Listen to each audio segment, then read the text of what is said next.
Today's episode is sponsored by the NBA and their quest to advance the game of basketball, grow the community, and impact culture. The league celebrates its teams, players, and fans across the past, present, and future as part of its 75th anniversary season. That's Game highlights pivotal moments on court and beyond, from iconic plays and arenas to the impact players have in the community. That's the NBA. That's Game. Like in the NBA Finals when the Bucks had their backs against the wall. Jrue Holiday steals the ball, pushes the break, alley-oop to Giannis for an iconic slam, seals Game 5 and the eventual title. That's the NBA. That's Game. This is more than just basketball. It's what connects us all and keeps us coming back for more. That's the NBA. That's Game.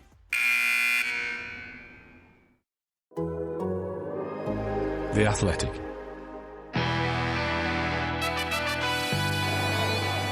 Son. Oh, it's a great ball. It goes all the way through.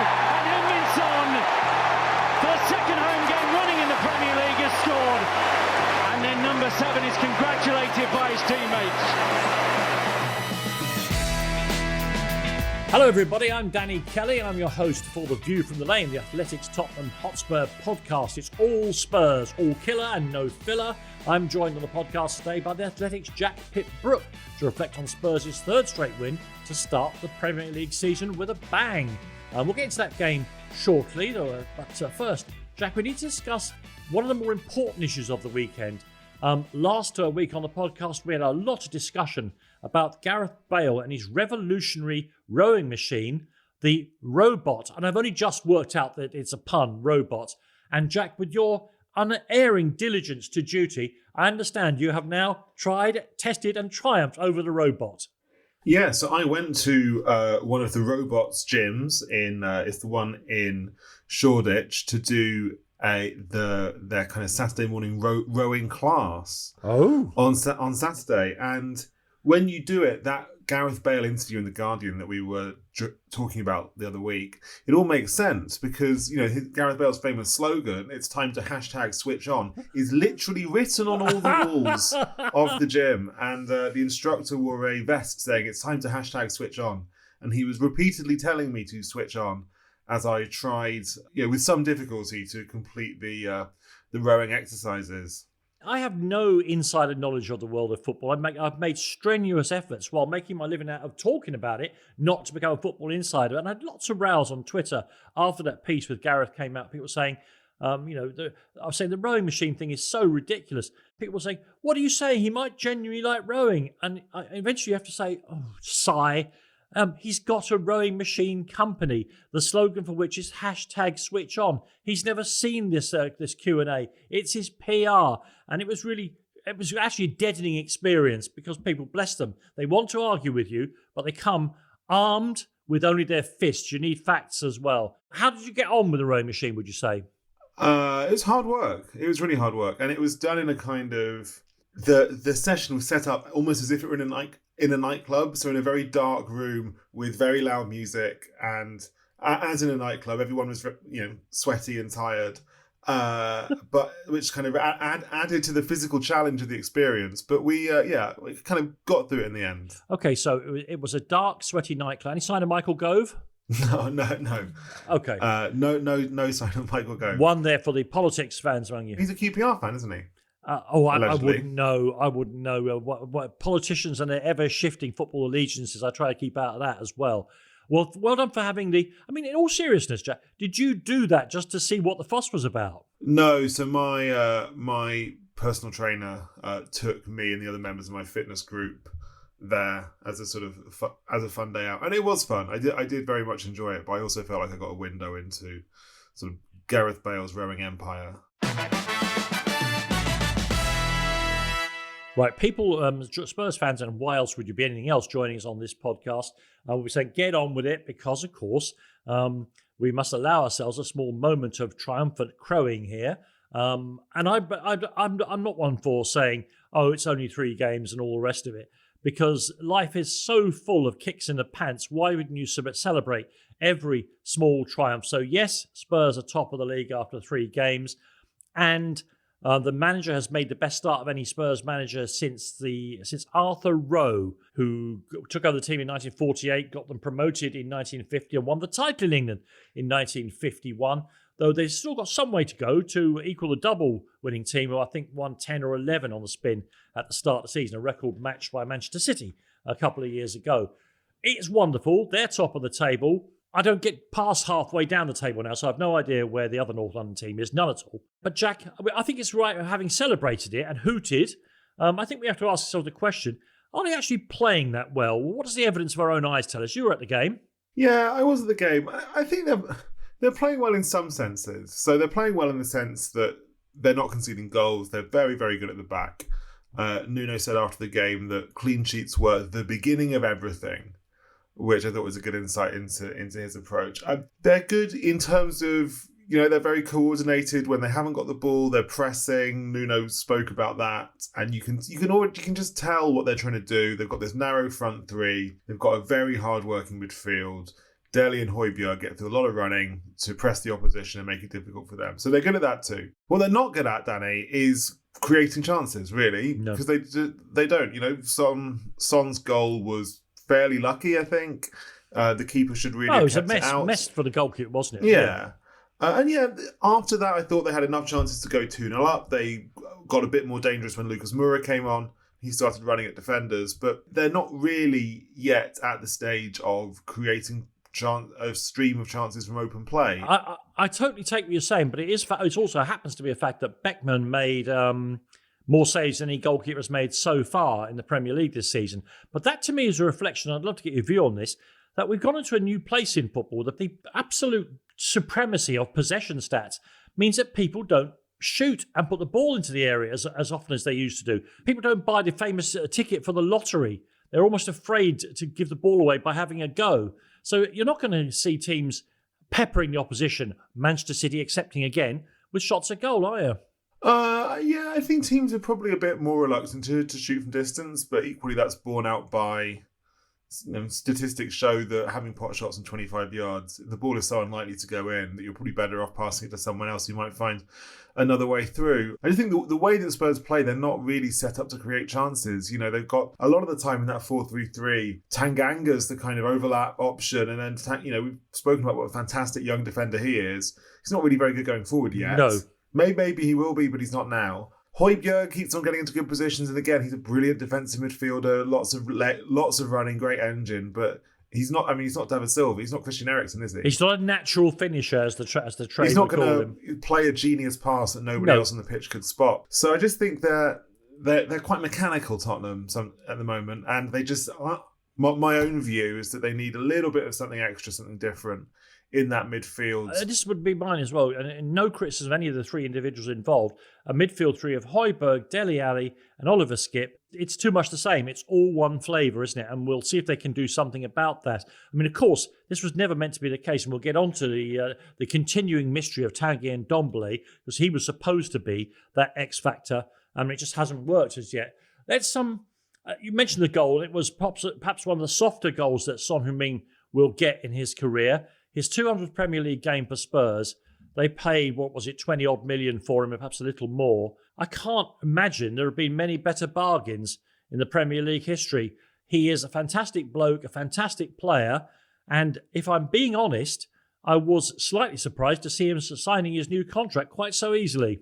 Yeah, so what's amazing about Son is that even in his first season, he didn't really play that much. And he famously, in the summer of 2016, he really wanted to go. He wanted to go back to Germany, and he asked Pochettino if he could go. And they talked about it a lot. And then I think Pochettino decided, no, I want you to stay. And, 5 years on, he's now a modern legend of the club who has won people over, not just for his brilliant performances, but also, it's a bit of a cliche, but he plays the game the right way. He's enthusiastic. He's a very honest person who wears his heart on his sleeve, and the fans have really warmed to that warmth and that honesty. In terms of staying at the club, my take on this really is that I think Son is the type of player who, if it wasn't for COVID, might have had some other offers, in the sense that COVID obviously hasn't hurt the market for players like Ronaldo, Messi, Mbappe, at the very, very top end what of the game. What you might call the social media Grealish, players, yeah. But the merely very good players, like Son, for example, there's not quite so much market for those players right now. And you kind of see that a little bit with Harry Kane this summer, who obviously wanted to go, didn't get the offers he was expecting to get. There is part of me that thinks that if it wasn't for COVID, someone like a Bayern Munich, for example, or Real Madrid would have had a look at Son and thought, fantastic, 60 million quid, we'll go and get him. But obviously that hasn't happened because that level of team just above Spurs don't really have any money at the moment. So I think it's worked really well for both parties that that Tottenham have given Son this big new deal. They've secured Son until well into his third season. He's there for the rest of his career now. And I noticed that Ruben Diaz, brilliant defender at Manchester City, has signed the dreaded 6-year contract today. I bet he's got all the I's dotted and the T's crossed after what's happened to, how can we put it, poor Harry Kane over the summer. I think on Son, so one more thing on Son, I think one thing that I really like about Son, or that I think is very important, is given that Harry Kane's gone in, had this obviously pretty difficult and stressful summer experience, Son, I think, has kind of stepped into, he feels like a bit more of a leader on the team. He's the guy that gets the fans going. He's the one who always does the post-match media, that sort of thing. You can see him rallying his teammates on the pitch. And I feel like, given that Kane has not quite been able to be that leader for obvious reasons at the moment, Son has, and it's just underlines Son's importance to Tottenham, both in a playing capacity and a non-playing capacity. Yeah, I would make the point. I had noticed too that Son was doing all of the post-match interviews. They obviously can't let Harry Kane in front of a camera until the transfer window is actually closed on Tuesday night. Until then, Harry can't be allowed anywhere near a microphone or a camera.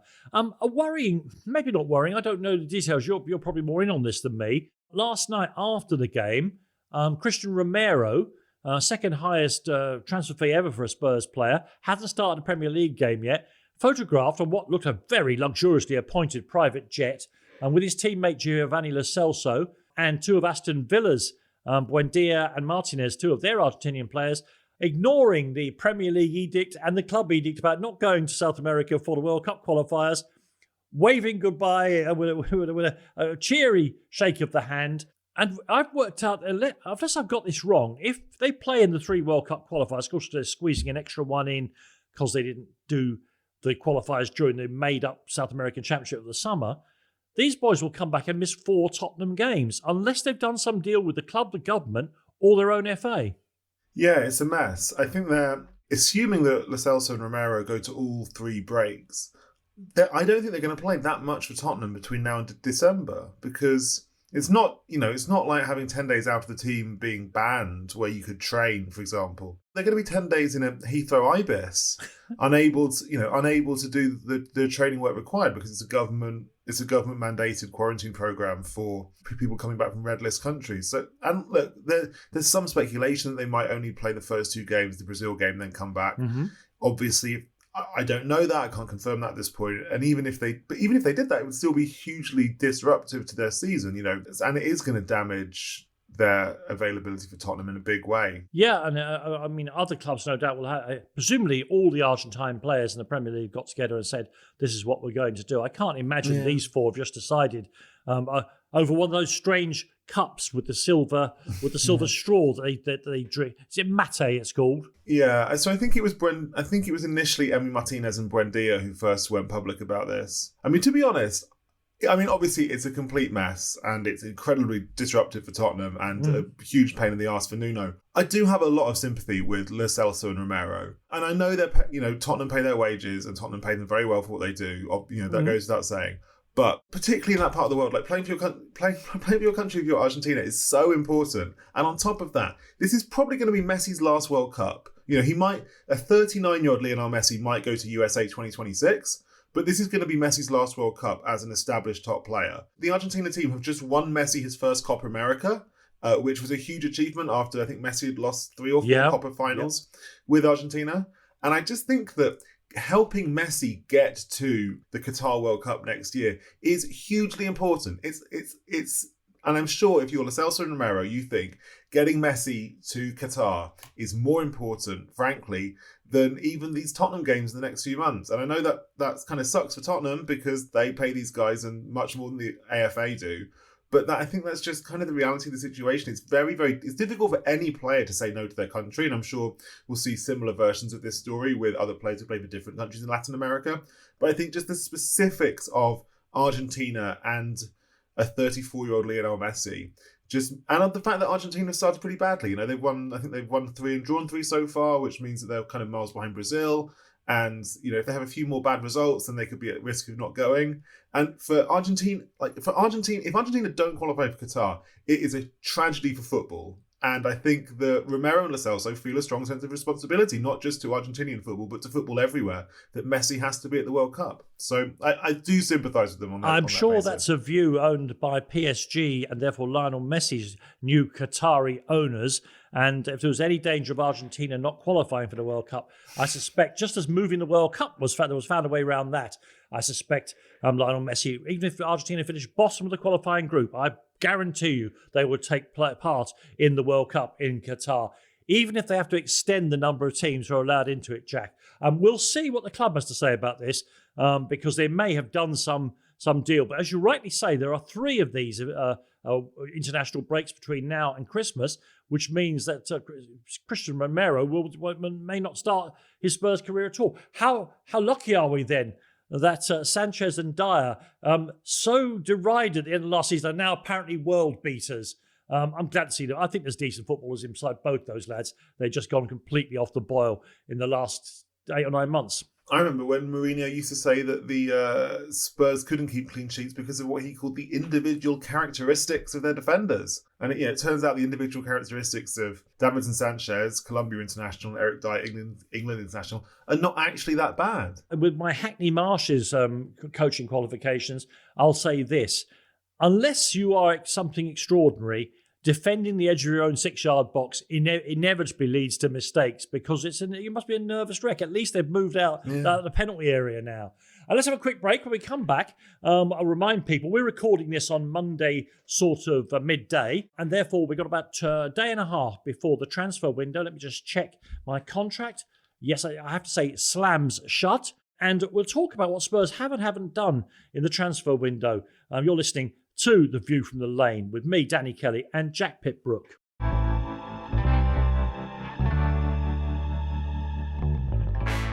Hello, I'm Mark Chapman. This is what we've got planned for you across the Athletic Podcast Network this season. The Ornstein and Chapman podcast has been rebranded as the Athletic Football Podcast. We'll release 4 episodes across the week as our journalists bring you the very best insight into the biggest stories in football and the business of sport. Michael Cox will continue to bring you the smartest analysis of all the big games in the Athletic Football Tactics podcast. Adam Hurrey will now host 2 episodes of the Football Clichés podcast every single week with his usual take on the game. There's a brand new Athletic FPL podcast with our fantasy football expert, the FPL General, give you all the advice you need to stay ahead of your mates and top of the FPL rankings. And the Athletic Podcast Network is also home now to a host of club-specific shows, some of which are going to be releasing multiple episodes every week. And we're now your destination, don't forget, for the Totally Football Show with James Richardson and the Totally Football League Show. And that is it. We can't fit any more in. All you've got to do is search for The Athletic in your podcast provider of choice, or go to our podcast section on the Athletic app. Not surprisingly, with all of the stuff that I've just mentioned, The Athletic is now the world's biggest football podcast network.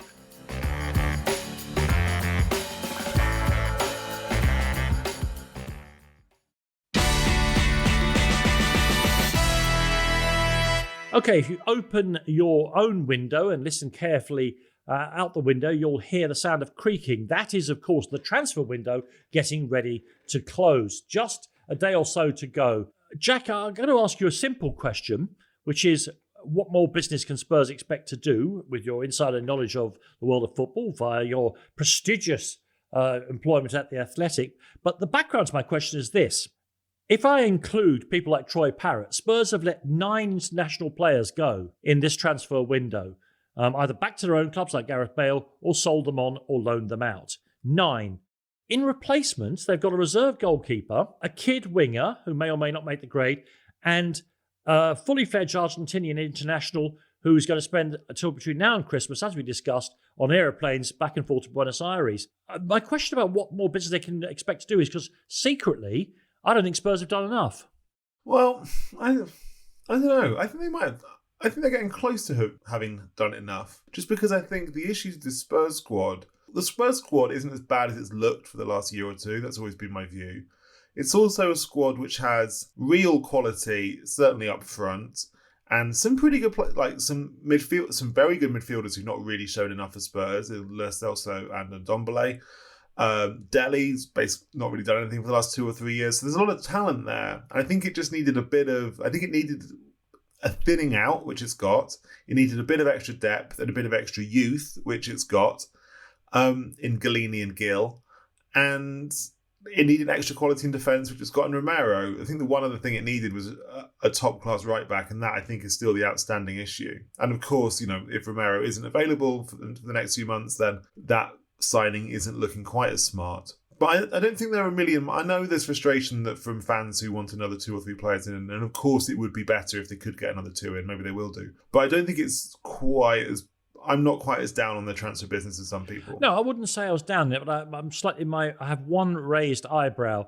Brackets the left. Actually, I find it easier to do. They did need thinning that squad. It did need thinning out, and yet the ones who would have been favourites for out thinning, people like Aurier, are still there. And I've got to say, and we'll talk about Perisic very, very soon.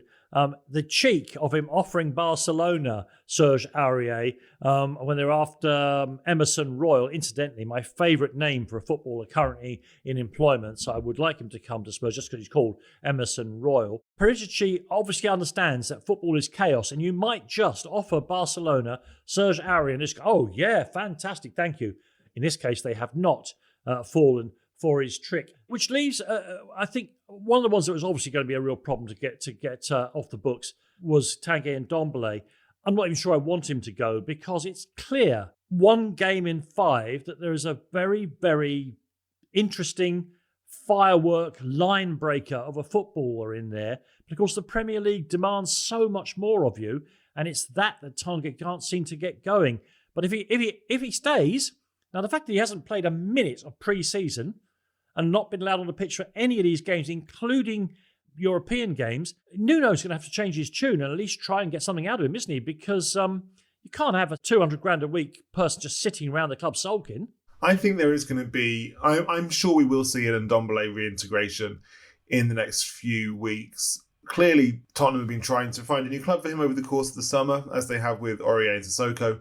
Sissoko, they've succeeded, selling him to Watford. Aurier, as we're currently recording Tuesday, 2 p.m. As it stands, Aurier is still a Spurs player. I kind of feel they will just find something, but they haven't done yet. Whereas in Ndombele, they tried, but they couldn't find one. The fact is he's on 200 grand a week. If he'd gone out on loan, there would have been an expensive loan fee of a few £1 million. It wouldn't have been an easy deal to do. And just teams sort of turned their nose up at him. So I think Spurs decided over the weekend that he would stay. And now they really have to make the most of it. I'm sure we'll see him slowly, probably back in the Europa Conference League first, then maybe challenging in the Premier League games. But as we were saying earlier, the Spurs do lack a bit of magic in the middle at the moment, don't they? They do. It's all very functional. And I mean, look, I'm on the pro Ndombele side of the argument. I'm an Ndombeliever, as they say. Yeah. But I totally accept the case against him as well, and why some people haven't been impressed by his contribution over the 2 years, which has been patchy at best. But I would like to see him back in the team. I think he offers something a bit different and a bit special. I would like to see him back in the team as well, Jack, but you can't put him in the team. I mean, I've got to be careful here because it's so easy to characterise players. I don't see him training. In matches, he is strong, but he's not fit. He doesn't look like he has the physical wherewithal to play 75 minutes of Premier League football at the kind of pace, and this season in particular, when there's a little bit more tackling going on, at the kind of rough and tumble that's necessary. And I don't know how you get that back into a player or into a player. And we shall see what they do about it. You mentioned Moussa Sissoko there. I was delighted that both he and Danny Rose got a chance at White Hart Lane at the Spurs Stadium to get to say goodbye to the Spurs fans. I resent it. I hate it when players leave during the summer without having a chance to get to say goodbye to the fans, and particularly with the pandemic and nobody being in the grounds for 18 months. And I knew that, Sissoko has been a good servant to the club. Perhaps his form fell away dramatically in the past 9 or 10 months, which you could say about virtually every single non-Son and Kane player at Spurs.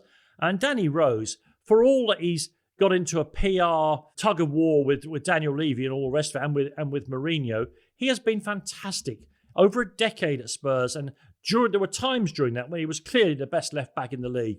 And I really, really wanted him to get the kind of applause that he got from the Spurs fans. Yeah, I was delighted to see that. It was really, it's the kind of thing that's been totally lost over COVID.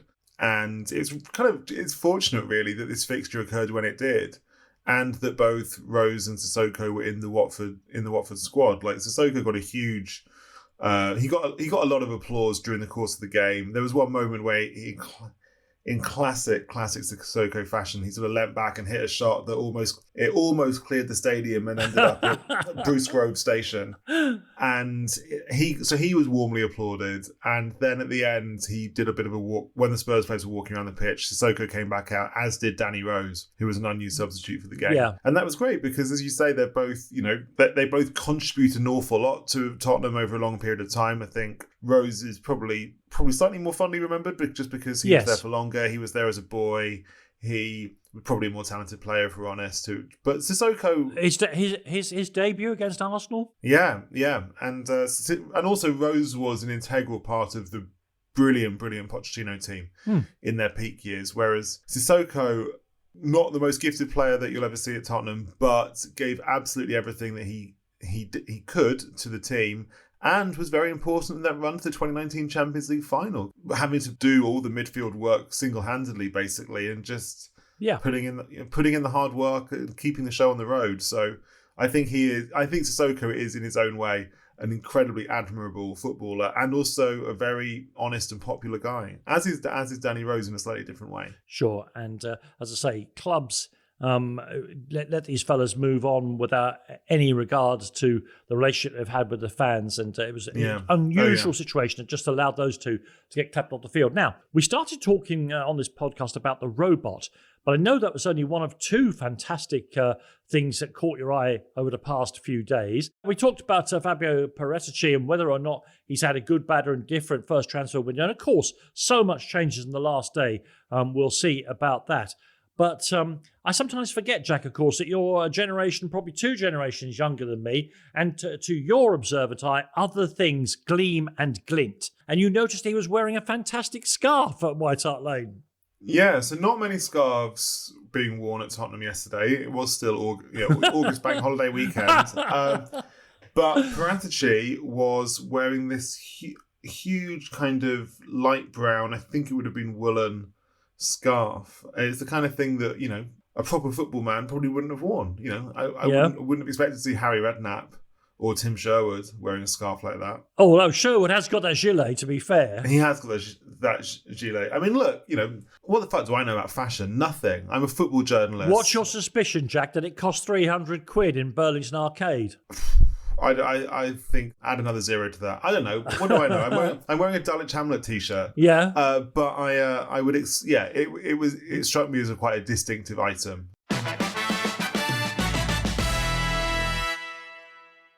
Today's episode is sponsored by the NBA and their quest to advance the game of basketball, grow the community, and impact culture. The league celebrates its teams, players, and fans across the past, present, and future as part of its 75th anniversary season. That's Game highlights pivotal moments on court and beyond, from iconic plays and arenas to the impact players have in the community. That's the NBA. That's Game. Like in the NBA Finals when the Bucks had their backs against the wall. Jrue Holiday steals the ball, pushes the break, alley-oop to Giannis for an iconic slam, seals Game 5 and the eventual title. That's the NBA. That's Game. This is more than just basketball. It's what connects us all and keeps us coming back for more. That's the NBA. That's Game. The Athletic is teaming up once again with Prostate Cancer UK to help raise money and fight one of the most deadly diseases for men today.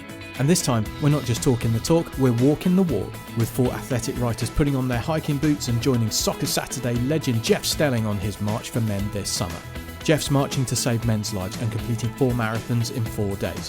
Why? Because 1 in 8 men get prostate cancer, 1 in 4 if you're black. That's a dad, a granddad, a brother, a mate or a partner. The Athletic will be catching up with Jeff from Newcastle to Sunderland, in Leeds, Liverpool and then again in London to find out more about the challenge and find out why he and hundreds of supporters are raising money to beat prostate cancer.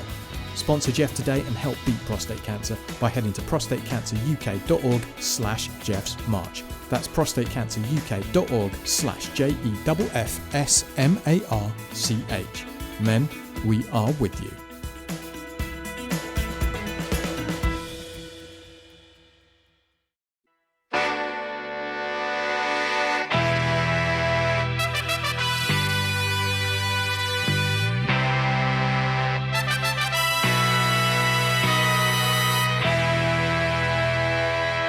Yeah, so Spurs have struggled their way with that 3-0 win at home into the group stage of the Conference League. I am not one for mocking the Conference League. I think if you're in the competition, you should try and do your best to win it. I know it's a massive distraction, but Spurs have got lots of gifted reserve players and young players, and they should give it their best shot. With that in mind, I watched the draw for the Conference League group stages with slightly bitter nails, and of course, it turns out the Spurs are on the equivalent in the Conference League of the group of death, by which I mean, Jack, that I recognised 2 of the 3 clubs that came out of the hat.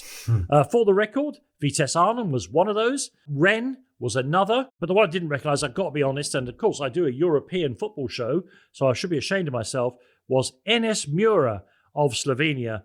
We've had a little bit of fun, actually, before the podcast started, trying to make links to these clubs between Spurs and they. The best we can do for the Slovenian lot is to say they share a name with Lucas Moura, so we'll leave it at that. I'd never heard of the Slovenian team. I'm not a Slovenian football expert. No. I mean, I probably am by the standards of the General Republic in the UK. A proud boast, Jack. But I'd never heard of NS Mura, nor of the town where they're from, which Wikipedia tells me is Murska Sobota, which is basically up in the far top right-hand corner of Slovenia, near to Hungary. I mean, I don't know if you've ever been to Slovenia, Danny. It's a really, really beautiful country. Mm-hmm. It's I would totally recommend it to anyone. But this is not, Ljubljana.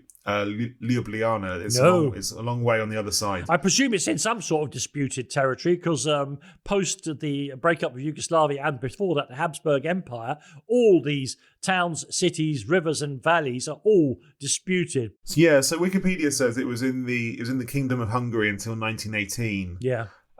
So that's why it has a Hungarian name and a German name as well, as I think lots of some places in that part of the world do as well. Well, my big question really with this kind of draw is, can fans go? Like, I genuinely don't know what the travel restrictions are with Slovenia at the moment, but I do know as a football fan that going to obscure foreign games in the group stage of European competition is one of life's great delights. Yeah, of course. Going to somewhere you'd never otherwise. New place, new culture, new food, going to new Barcelona, people. going to Napoli, Madrid, whatever is fantastic in its own way and glamorous and fun. And I know Spurs fans will have enjoyed that over the years. But going to a game like this is one for the real heads. Yeah, and you get a better, you get a kind of quite a magical experience sometimes. So I just hope, for the sake of the Tottenham fans, that Slovenia, might be letting in vaccinated Brits. We can contact Christian Romero on Instagram. He seems to be the local expert on who can travel where, what, why and when. We did find links between the 2 other clubs. I think you found a link between Spurs and Rennes. Is that right? Well, so I found a not quite real link, which was that I found someone who played for Rennes and almost played for Tottenham. Okay. And that was Ousmane Dembele, the former Celtic and I think now Lyon, scored at the weekend, who nearly went to Tottenham, then his move collapsed in the Pochettino era. So has he gone to Spurs, he would have been a rare player to have played for Rennes and Tottenham. Yeah, and I think I could do the Vitesse Arnhem one. But there is another. Oh, sorry. There is another an player. Actual one, yes. An actual player who our producer Tom. Yes. Do you want to give it away? No, you say who it was, and I'll do. So for those playing along at home, this guy was a defender from the mid 2000s. Clue: he's not French. Yep. And the other clue is he scored a famous goal. Yeah, and so we worked out from that it was Eric Edman, bless him, the Swedish defender who played for Spurs, then went to Rennes, and then perhaps not so happily came back to England to play for Wigan, played left back for Wigan in that famous game at the old White Hart Lane where Spurs ran up 9. Wigan got 1. Incidentally, that was a handball. I don't hold these things, I don't keep them in, but their goal was handball. And Jermaine Defoe, if I remember rightly, dribbled past poor Eric 5 times to score his 5 goals. I think I've got that right. It could have been 4, but I think it was 5.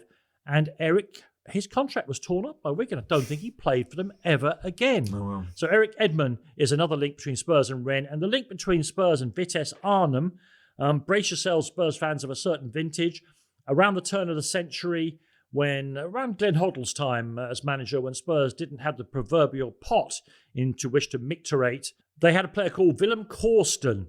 And they were always, these very cheap players came, and Glenn would always compare them to Franz Beckenbauer. Oh yeah, this is the Dutch Beckenbauer. Make no mistake about that. Well, Willem was a pretty average player, but I seem to recall that before an injury wrecked his time and his whole career, I think, he got a winning goal against Manchester United. Somebody again can put me right on that. How you can do that on a podcast, I have no idea, but I'm just saying it to be democratic.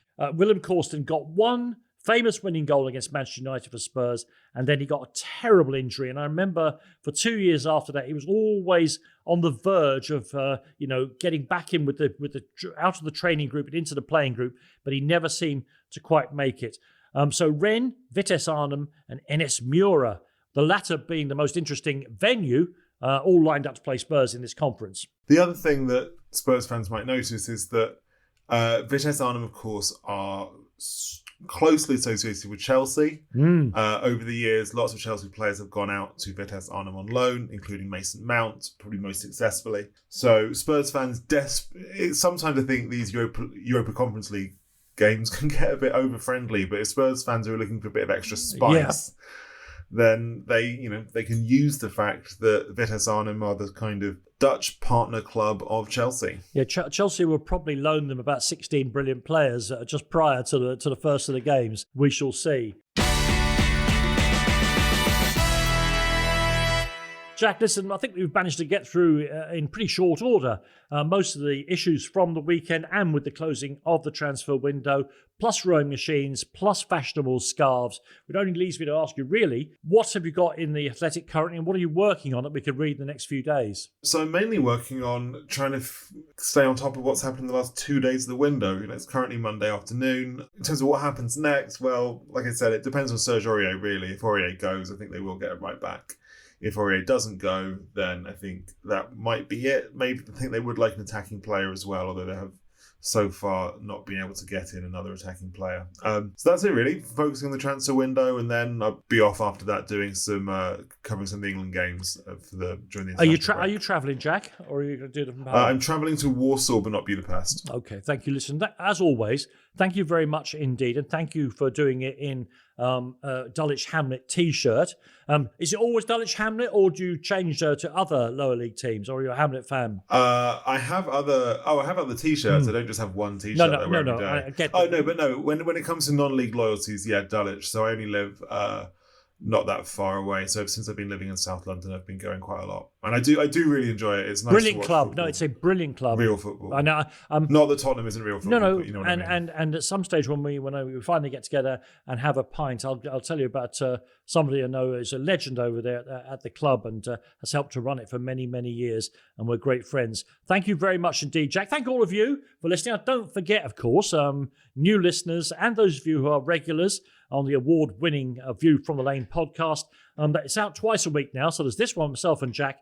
We'll be joined by at least one other of our spars, our confrères, our confidants for the Thursday edition as well, by which time we'll know who Spurs have got rid of and who Spurs have brought in. We look forward to that as well, twice a week for the podcast now. Thank you for listening to this one. And don't forget, if you want to hear what Jack is, read what Jack's been talking about in his own writing and anything else, if you're not already a subscriber, you can read those articles by going to theathletic.com/Spurs pod. And right now you can sign up with a 33% discount on a full subscription.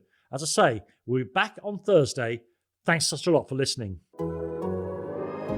The Athletic.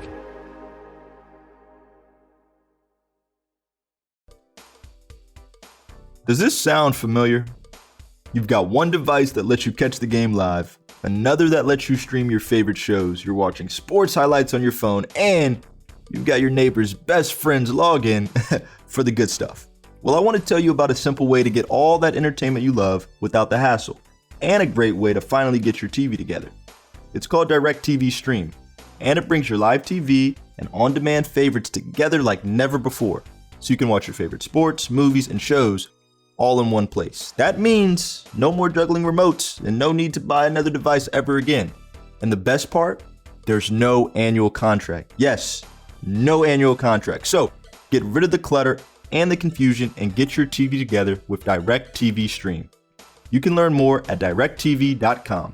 That's directtv.com. Compatible device required.